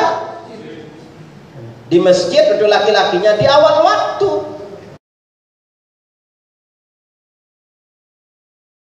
Karena malaikat gak kenal telat lagi. Gitu. Hanya yang sholat di awal waktu aja, masa akan telat jaga antum. Itu hanya yang sholat di awal waktu yang disaksikan oleh malaikat. Lalu siapa lagi yang didoakan oleh malaikat? Itu yang mengucapkan amin bersama imam. Selesai imam membaca Al-Fatihah.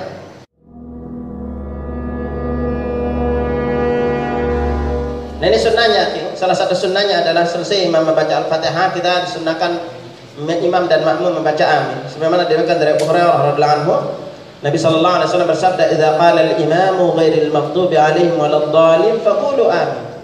Apabila imam membaca ghairil maghdubi 'alaihim waladdallin, maka hendaklah kalian mengucapkan amin. Fa innal malaikata taqulu amin. Malaikat juga membaca amin. Wa innal imama wal imamu yaqulu amin. Imam juga membaca amin. Fa innahu man wafaqa qawlu qal malaikatu ghufira lahu ma taqaddama min dhanbi. Dan barang siapa yang ucapan aminnya bersamaan dengan ucapan aminnya malaikat yang ada di langit, maka dosa-dosa yang dulu diampuni. Riwayat Al-Bukhari dan Muslim. Jadi antum makalah yang antum dapat itu diperkecil ya kemarin. Karena sebenarnya suruh tetap pakai gini. Ini kalau ini lebih gede nih akhir. Bacaan doanya itu lebih gede makalah. Karena tinggalin ini aja pada antum, nanti kalau ada yang mau fotokopi silakan. Lalu siapa lagi yang didoakan malaikat? Kita percepat dikit pembahasannya ya. Lalu siapa lagi yang didoakan oleh malaikat untuk orang salat jamaah ini? Adalah yang duduk di masjid setelah salat.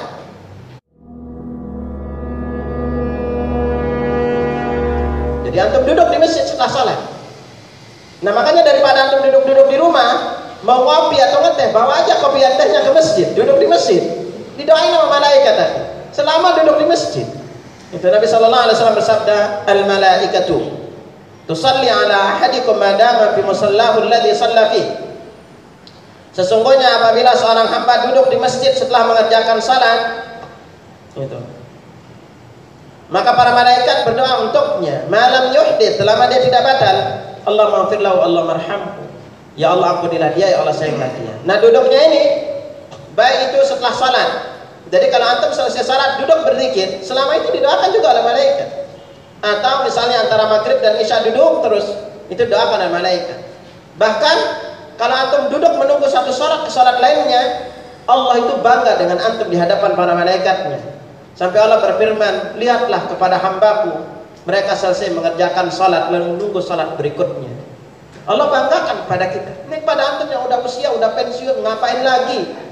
Udah duduk aja di masjid, duduk gitu, nunggu sholat gitu kan gitu. Jangan sampai antum ngabisin umur depan TV gitu. Lalu siapa lagi yang didoakan malaikat? Selanjutnya itu orang yang sedekah di waktu subuh.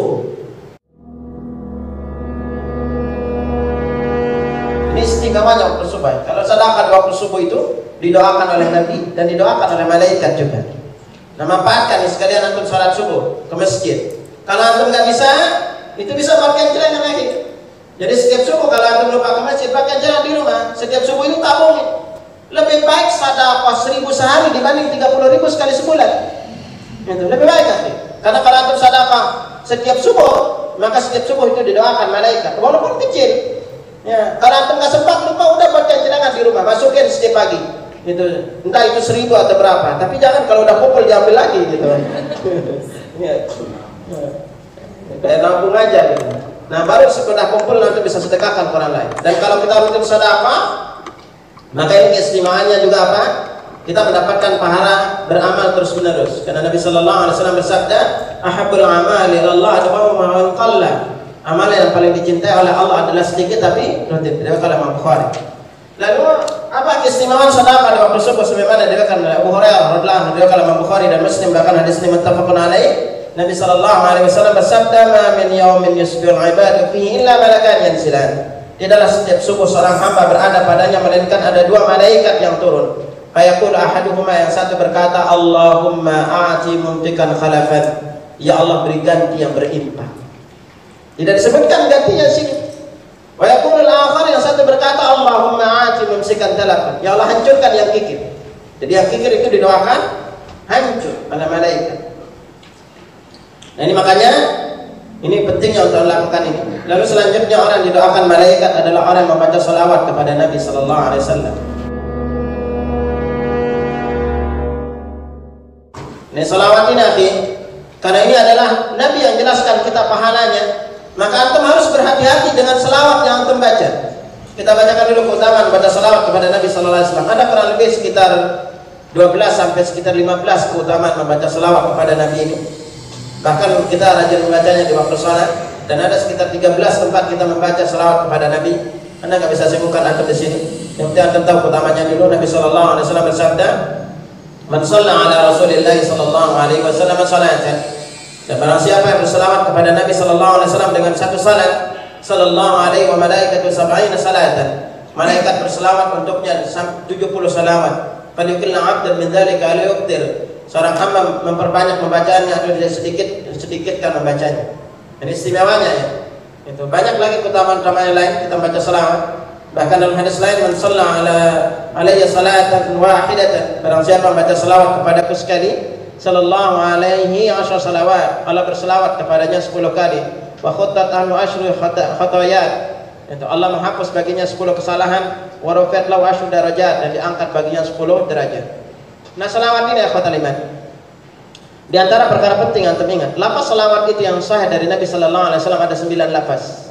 Nah yang diriwayatkan yang banyak dipilih adalah selawat yang ada Ibrahimiyahnya, yang Nabi ajarkan kepada Wa'il bin Hujr radhiyallahu anhu, yang bunyinya adalah dua kalam Bukhari dan Muslim, Allahumma salli ala Muhammad.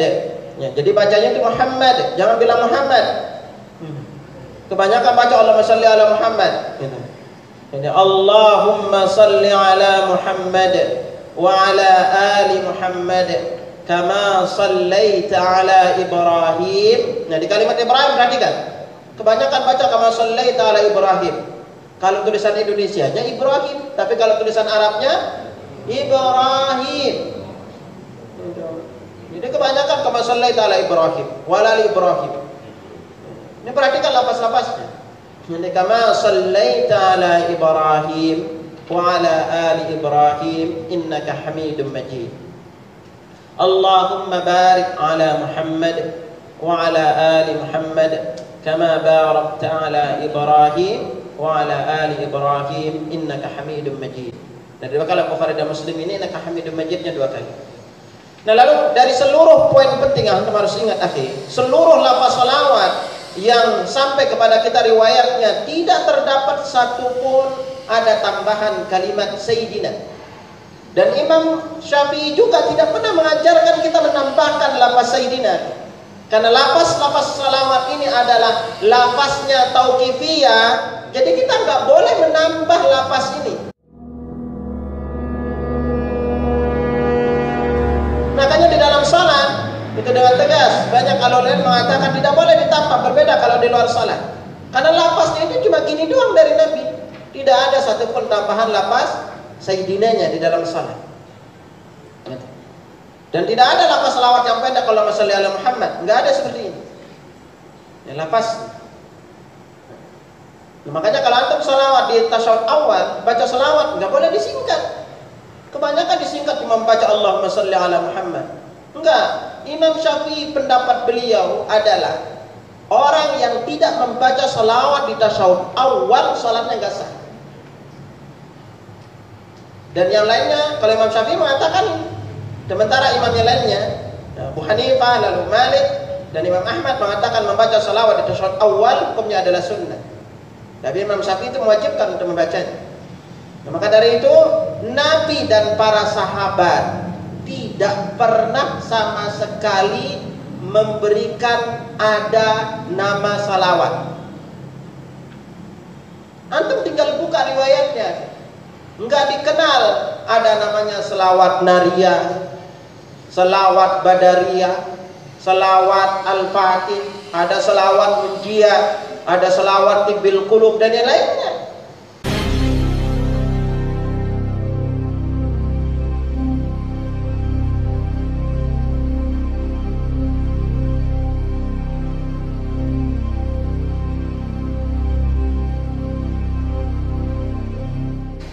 palsunya aja nggak ada.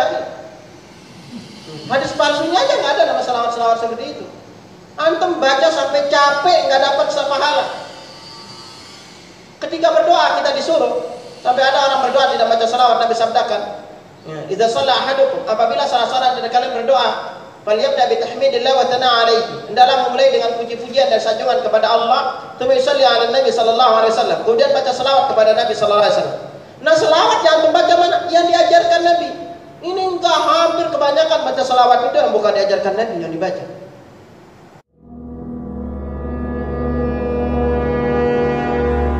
Bahkan lebih rajin baca itu. Ada baca selawat Nabi, Allahumma shalli salatan kamilatan wa sallim salaman tamman ala sayyidina Muhammadin alladhi tanhallu bil uqad. Ini lafaz-lafaz ini kebanyakan syirik. Wa tanfariju bihil qurab. Jadi bukan lagi Allah yang memberikan kemudahan, menghilangkan mudarat, itu hanya Muhammad. Maka dari itu antum berhati-hati baca lafaz-lafaz selawat itu. Pastikan selawat yang antum baca itu ada dalil. Kalau dia tidak ada dalilnya, tinggalkan, karena kita nggak akan mendapatkan pahala apa-apa. Lalu selanjutnya, kata liman, siapa lagi yang didoakan oleh malaikat? Ini Anda singkongkan antum sedikit lalu.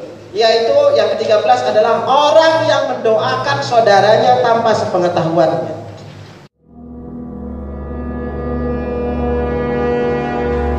Jadi doanya yang diaminkan malaikat hanya 2 orang. Yang satu itu adalah tadi orang yang berdoa dekat jenazah atau dekat orang sakit. Yang kedua yang mendoakan orang lain. Akhi, kalau antum berdoa nih, antum lagi banyak utang, minta sama Allah, ya Allah percepat lunas utang, berikan rezeki agar untuk lunas utang. Nggak diaminin doanya sama malaikat. Caranya bagaimana?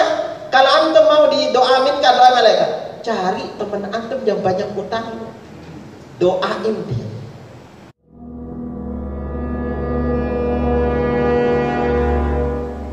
Antum yang belum nikah nih, kalau berdoa, ya Allah percepat dapat jodoh. Udah lama nanti, yang udah nikah kepingin punya cucu, nggak belum dapat. Caranya antum kumpul sama teman-teman yang belum nikah, saling doain, baru malaikat akan mengaminkan doa. Anda bacakan dulu hadis ya, agar antum pernah ingat.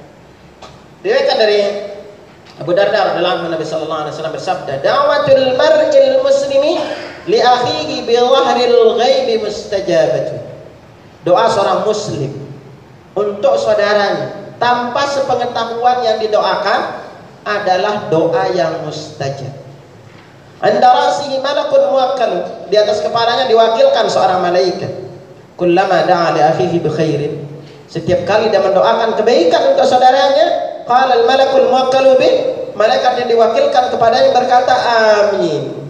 Ya Allah, kabulkan doanya. Kata amin artinya Allah mustajib, kalau kabulkan doa. Walaka bimithli, dan kamu akan mendapatkan sama dengan kamu doakan untuk saudara. Demi mengamalkan ini, sampai Abu Darda itu mendoakan 360 orang di dalam sujudnya, menyebut nama dan nama bapak orang. Ya keadaannya. Antum sekarang jualan, ada yang jualan di sini? Ada yang jualan enggak? Ada. Antum berdoa, ya Allah kasih bulan ini untung 10 juta. Enggak diamini nama malaikat. Gimana caranya? Tuh, antum doain tetangga sebelah jualan tokonya tuh. Kalau antum sama-sama jualan sepatu, doain dia sepatunya agar laris juga. Nah sekarang pertanyaan, berani nggak antum doain dia yang sebelah nih, gitu kan? Gitu. Bukannya antum yang minta, doain dia. Antum berdoa misalnya, nama teman antum itu Ahmad, ya Allah, ini saudaraku Ahmad, gitu.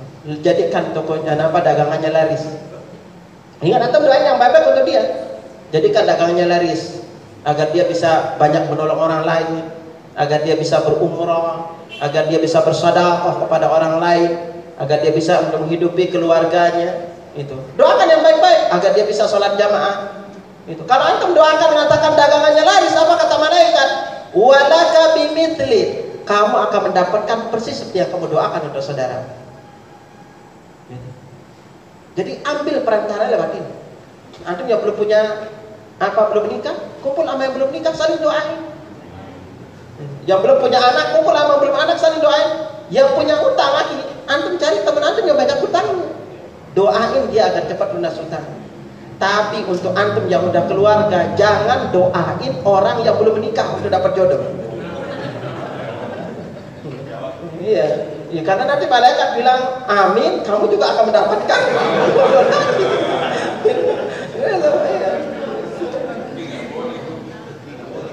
Enggak boleh tuh doain. Nah, jadi akhir hanya ada dua waktu antum doa malaikat. Pertama, sekali lagi antum doakan orang itu. Makanya banyak para ulama itu dia tidak fokus meminta untuk dirinya sendiri. Jadi dia hanya doakan saudara. Kepada antum yang udah usia, kumpul sama udah usia saling doain meninggal husnul khotimah. Lalu kalau ada teman-teman yang jarang taklim, doakan aja dia. Jangan suka ada besar mengatakan kok bapak ini jarang ikut taklim ya.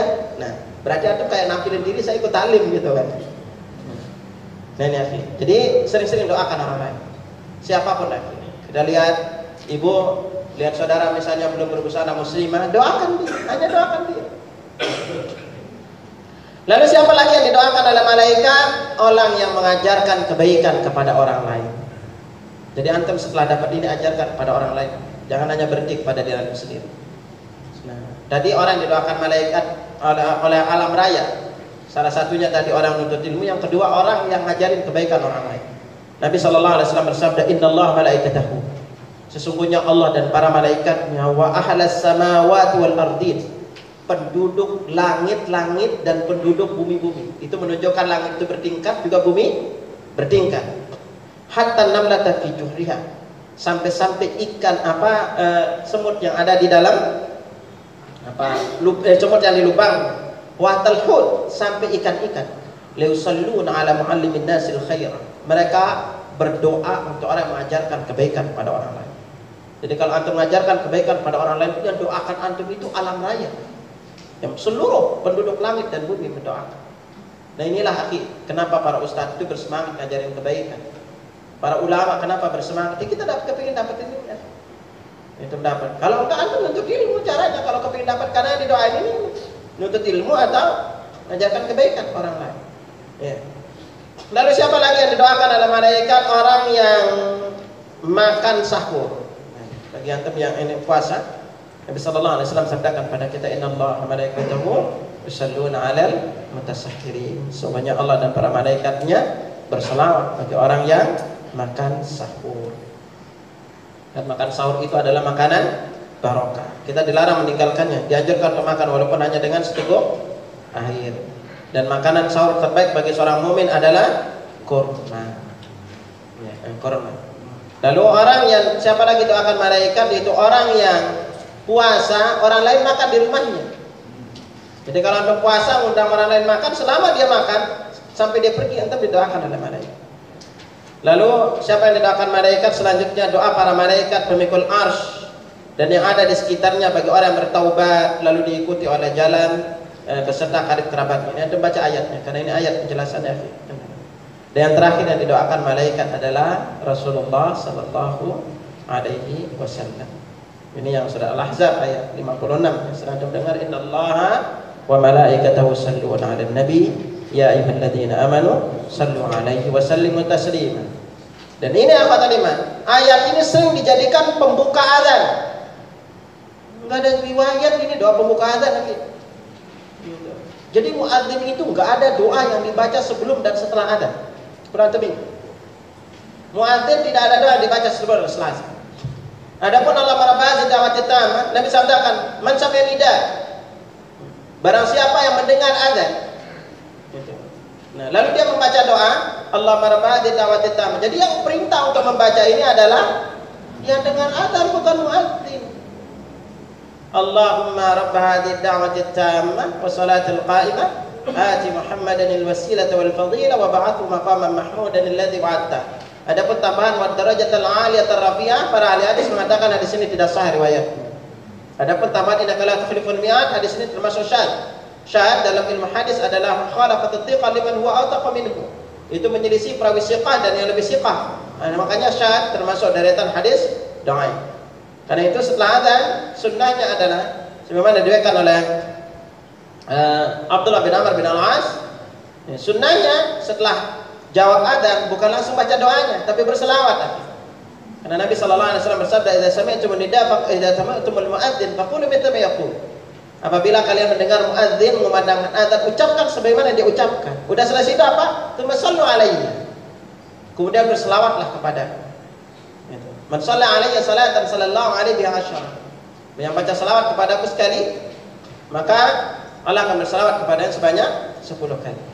Dan kenapa muadzin tidak membaca doa setelah adzan? Antum kalau baca riwayat doa adzan, pertama perintah adzan itu masalah adzan diriwayatkan dari Amr bin Al-As. Yang kedua, doa setelah adzan, Allahumma rabb hadzal da'wati tammah, itu diriwayatkan dari Jabir bin Abdullah.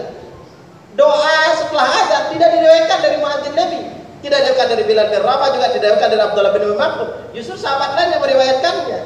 Dan kalau antum lihat di pembukaannya, man sami'an nida, barang siapa mendengar adzan. Jadi yang baca-bacanya itu sekali lagi perintahnya adalah kepada yang dengar adzan, bukan kepada muadzin. Wallahu a'lam bishawab. Nah, di bagian belakang ada doa cepat lunas utang. Antum yang banyak utang baca doa ini rajin-rajin. Nanti datang ke apa namanya? Ini saling doanya. Kalau antum banyak utangnya, kumpul aja ini saling doain banyak utang. Jadi kalau antum kepengen doa sendiri, datang jenguk orang sakit, di dekat orang sakit berdoa. Nah, itu antum nggak muat ya? Nggak ada di sana. Oh, nggak di kopi ya? Nggak ada sih. Nah, ada muatin antum di sini. Ini aslinya ya ini. Gitu. Kalau antum ada mau kopi silahkan, nanti titipin nanti. Jadi kalau yang itu jadi kecil kan jadinya. Ada yang ditanyakan silahkan. Baik, silahkan mungkin ada yang bertanya, waktunya agak cukup lumayan banyak karena maghrib 6:09, jadi mungkin sampai jam 6 masih banyak ke jam 6 kurang terus cabut. jam 6 kurang 10 kali saja. Oh, jadi hanya 15 menit waktu untuk tanya jawab. Yang perempuan pakai mic yang di belakang tinggal di on kan saja. Mungkin yang pertama dari sudah.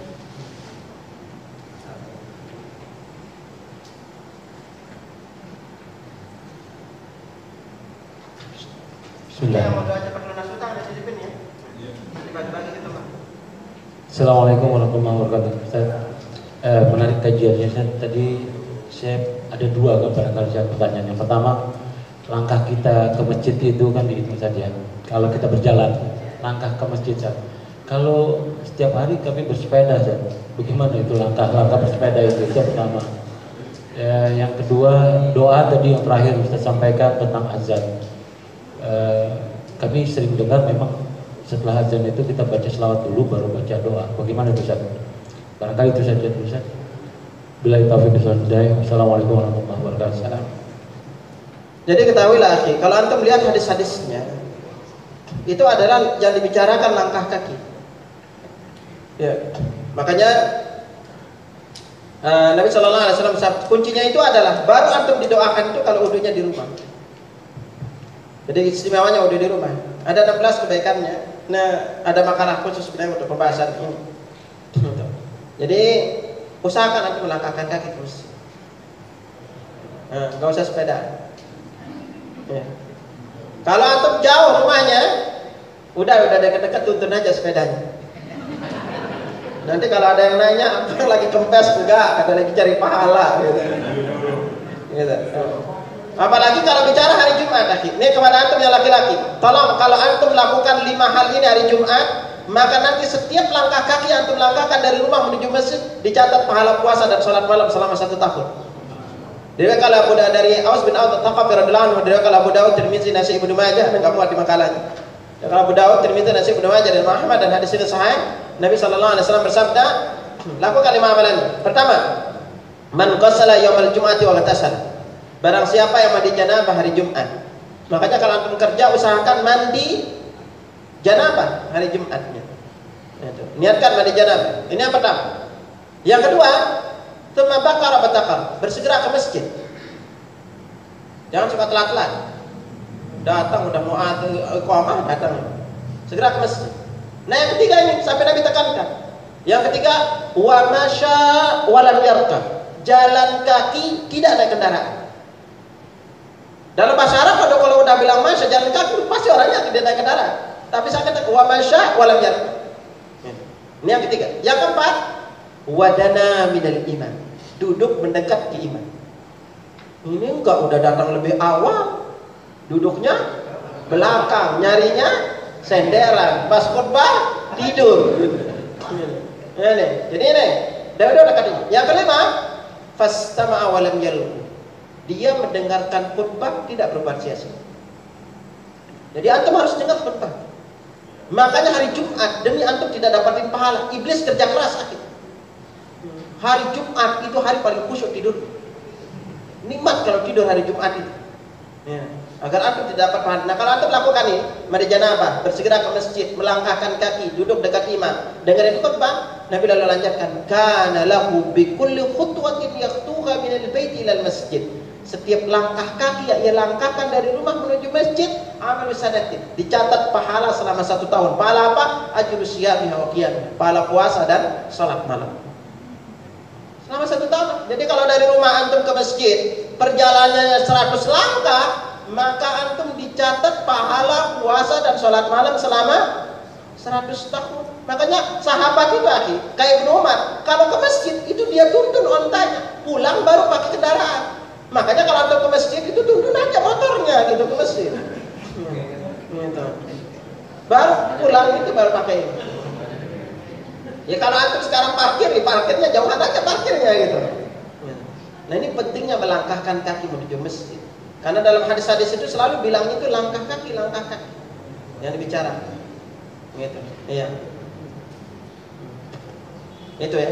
Jadi kalau doa setelah adzan, itu tadi ya. Jadi sunnahnya adalah berdoa, baca selawat dulu baru membaca doa setelah adzan. Ini sunnah Nabi yang jarang diamalkan oleh kaum muslimin. Wallahu a'lam. Ada lagi? Silakan. Assalamualaikum warahmatullahi wabarakatuh. Pak Ustaz, saya mau nanya mengenai pengertian masjid di sini, Pak Ustaz. Masjid itu maksud ini masjid jami atau masjid sholat atau gimana? Apa ya perbedaan itu, Pak Ustaz? Udah itu aja. Ya, itu. Jadi pertama, yang namanya masjid adalah pertama dia dinamain dengan nama masjid. Jadi harus dikasih nama masjid, baru dikatakan masjid. Jadi musalla itu tidak termasuk masjid. Kalau di dalam bahasa Arab kata musalla, ke Indonesia itu terjemahan musalla itu berbeda. Kalau di Indonesia musalla itu mini masjid. Iya. Kalau dalam bahasa Arab musalla itu adalah tanah lapang yang digunakan untuk salat Id. Itu kata musalla. Jadi syaratnya dia dikatakan masjid, pertama dinamain dia masjid. Jadi kalau dia tidak dinamain masjid, nggak masjid. Nah kalau dia udah dinamain masjid, maka akan berlaku aturan-aturan lain. Satu, setiap masuk masjid itu kita dianjurkan sholat tahiyatul masjid. Yang kedua, tidak boleh mengumumkan barang hilang di masjid. Jadi kalau ada orang umumi barang hilang, kita disunahkan berdoa, la raddallahu mata, semoga Allah tidak kembaliin barangmu yang hilang. Yang kedua, ini ketiga, sunnah yang jarang diamalkan di Indonesia adalah tidak boleh mengumumkan orang mati di masjid. Kalau ada catatnya. Antum buka bab jenazah, pasti ketemu hadis. Setiap antum buka bab jenazah, itu tidak boleh mengumumkan barang hilang, tidak boleh mengumumkan orang meninggal di masjid. Ini sunnah Nabi yang jarang diamalkan. Hampir rata kita diumum di masjid. Padahal itu dilarang mengumumkannya. Karena Nabi ketika ditanya kenapa nggak boleh, karena masjid bukan dibangun untuk itu. Jadi kalau ada orang barang hilang juga kita tidak boleh mengumumkannya. Nah maka lalu tidak boleh berjualan di masjid. Dan tidak ada dalil antum melakukan pernikahan di masjid lebih afdal, enggak. Harus nikahin di masjid enggak. Bahkan Nabi itu sholat jenazah di masjid itu sekali ya. Nabi punya tempat lain untuk sholat jenazah, namanya musalla. Nabi itu jarang sholat jenazah di masjid itu. Jadi harus dinamain masjid. Namanya itu masjid. Entah itu masjid jami atau biasa. Kalau jami itu kan artinya besar, karena ngumpulin jamaah lebih kan. Wallahu a'lam. Ada lagi? Ada kita pulang? Silakan. Assalamualaikum warahmatullahi wabarakatuh. Tadi menyikapi pernyataan Ustaz tadi, kalau datang ke masjid itu kita melaksanakan salat sunat tahiyatul masjid. Nah, bagaimana dengan posisi seperti ini Ustaz? Masjidnya kan di atas nih, kajiannya di bawah. Nah, kita baru datang itu kan disunahkan untuk salat tahiyatul masjid. Jadi apakah karena posisi di bawah ini kita hilangkan salat sunat tahiyatul masjid atau tetap dilaksanakan? Karena ada sebagian ikhwan yang beranggapan bahwa tahiyatul masjid di atas karena masjidnya di atas, kan bukan masjid. Nah pertanyaannya sekarang, biar gak lupa, ini dibilang masjid apa enggak? Kalau menurut Anda ini masjid Ustaz, Ya, sekarang pengurusnya tanya, ini masjid apa enggak? Kalau dia mengatakan ini bukan masjid, berarti dia masuk tidak salah masjid. Berarti ini hanya menjadi aula saja. Tapi kalau ini dikatakan oleh pengurus juga masjid, maka masuk sini berarti tahiyatul masjid juga. Karena dia termasuk bagian dari masjid. Jadi kalau dia bertingkat berapapun dia bertingkat berapapun, kan antum tahu Masjidil Haram kan tingkatnya sampai 3. Itu maka dimanapun kita masuk di Masjidil Haram, kalau dia bagian masjid, maka kita sholat tahiyatul masjid. Itu ya. Jadi makanya antum perjelas dulu ke pengurusnya. Ini masjid apa enggak? Gitu ya. Gitu. Kalau dia mengatakan enggak, berarti dia aula, berarti kalau masuk enggak tahiyatul masjid. Itu ya. Itu lagi Ustaz. Tadi masalah berjualan di masjid. Dan itu memang dilarang Ustaz. Tapi bagaimana dengan sekitar masjid Ustaz? Di luar tapi masjid di lingkungan masjid itu bagaimana Ustaz? Nah, kalau masjid yang dilarang tempat berjualan itu adalah dari teras sampai ke dalamnya. Kalau di halamannya itu nggak apa-apa. Jadi sekarang tuh lihat terasnya sampai mana? Ya. Terasnya itu sampai mana? Kita udah, itu antum berarti nggak di sana. Intinya kita berjualan di halamannya sih. Olah. Ada lagi? Yang akhwat ada yang perempuan? Akhwat, ibu-ibu, diam aja. Ada mic-nya udah tinggal di on aja.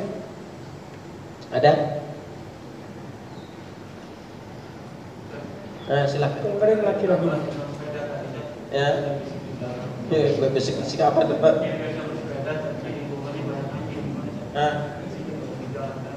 Ya nanti doain anjingnya biar gak gigit. Karena itu persis tadi. Minta sama Allah tuh dia, jadi kalau antum lewat itu anjingnya diem gitu kan. Kenapa gak minta sama Allah gitu kan? Kasih lagi lewat ini. Gitu. Ya semoga antum ini ya. Kuncinya belajar sering-sering ke jalan ke masjid. Banyak faedahnya. Dan ana ingatkan pada antum, setiap kali antum ke masjid dan setiap kali nuntut ilmu, usahakan satu, selalu cari jalur yang berbeda. Yang kedua, selalu pakai pakaian yang berbeda-beda. Ya. Kenapa? Ketika kita melangkahkan kaki, melakukan kebaikan lewat jalur yang berbeda, maka setiap jalur yang kita lalui itu nanti akan bersaksi kepada kita dari kiamat pernah kita lewati jalur. Sama kalau antum lewat kemanapun, mampir dimanapun, usahakan sempat sholat di wilayah itu. Kalau antum lihat banyak tiang, banyak pohon, kalau lewat pohonnya itu berzikir di bawah pohon itu. Karena nanti pohon itu akan bersaksi antum pernah berzikir di bawahnya. Jadi ini yang disunahkan, makanya kalau kita sholat sunnah dianjurkan pindah. Semana diriwayatkan dari Yazid bin Sa'id dari Muawiyah, Nabi sallallahu alaihi wasallam bersabda, "Allah tu salatun bi salatin hatta nakhruja aw natakallam." Jangan kami dilarang untuk melanjutkan satu salat ke salat lain sampai berbicara atau sampai keluar atau berbicara, itu pindah tempat. Lalu Imam Sana'ani berkata bahwa yang dianjurkan adalah untuk melakukan salat sunnah itu pindah tempat, dan yang paling afdal itu adalah pindah ke rumah. Jadi akhi, salat di rumah itu lebih besar pahalanya. Salat sunnah di rumah itu lebih besar pahalanya dibanding salat sunnah di Masjid Nabawi dan Masjidil Haram. Jadi kalau antum lagi umrah, usahakan untuk salat salat sunnah usahakan di hotel lebih baik, karena lebih besar pahalanya. Seorang sahabat yang bernama Abdullah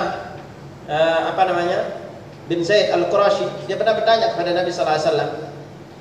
Apa pertanyaannya? Sa'altu Rasulullah sallallahu alaihi wasallam. Aku bertanya kepada Rasulullah sallallahu alaihi wasallam, "Ayyuma afdal? As-salatu fil baiti aw as-salatu fil masjid?" Mana yang lebih afdal? Salat di rumahku atau salat di masjid? Lalu Nabi menjawab, "Ala tara ila baiti ma aqrabu min al-masjid?" Tidakkah kamu melihat rumahku? Alangkah dekatnya rumahku dengan masjid. Fala usalli fi baiti ahabbu ilayya min an usalliya fil masjid illa an takuna salatan maktubatan. Maka sungguh aku salat di rumahku lebih aku cintai dibanding salat di masjid kecuali salat wajib. Hadis ini kali Ibnu Majah, Ibnu Khuzaimah dan Syalbani mengatakan sanad hadis ini sahih. Nabi itu tidak ada riwayat beliau pernah salat di sunnah di masjid kecuali salat tahiyatul masjid. Jadi afdal lah. Jangan menyangka. Sampai Syekh Utsaimin menjelaskan terkait dengan ini, itu bahwa walaupun berada di Masjidil Haram, Masjid Nabawi, tetap lebih afdal untuk salat di rumah. Karena hadis ini umum, banyak hadis-hadis lain menjelaskan keutamaan terkait dengan salat ini. Karena rumah kita juga akan jadi lebih barokah, didoakan oleh malaikat. Makanya antum, kalau antum bahkan dalam hadis lain Nabi jelaskan salatul rajuli tatawwu'un haitsu la yarahu an-nas ta'dilu salatu ala ayun nas 25. Salat seseorang itu di rumahnya dibandingkan dengan salat yang dilihat oleh orang lain bedanya 25. Jadi kalau kita salat sunnah di rumah pahalanya 25, salat sunnah di masjid pahalanya 1. Nah sekarang tinggal antum pilih untuk mau dapat 1 apa 25, silahkan. Karena kalau kita salat di rumah itu berat akhir. Antum pulang berat. Pertama seringkali lupa salatnya. Biasanya kita kalau udah pulang ke rumah kan udah full ya, udah komplit gitu. Yang kedua sampai rumah ada tamu. Yang ketiga kadang-kadang anak-anak yang merecokinnya. Nah, makanya pahalanya besar kalau di salat di rumah. Nah inilah rata-rata para ulama menjelaskan bahwa salat sunnah di rumah itu lebih besar pahalanya dibanding salat di Masjid Nabawi dan Masjidil Haram. Bahkan antum tahu salat di Masjid Al Haram pahalanya 100.000 dan di Masjid Nabawi adalah 1.000. Wallahu a'lam bishawab. Demikian bisa disampaikan. Subhanakallahumma wa bihamdika asyhadu an la ilaha illa anta astaghfiruka wa atubu ilaik. Assalamualaikum warahmatullahi wabarakatuh.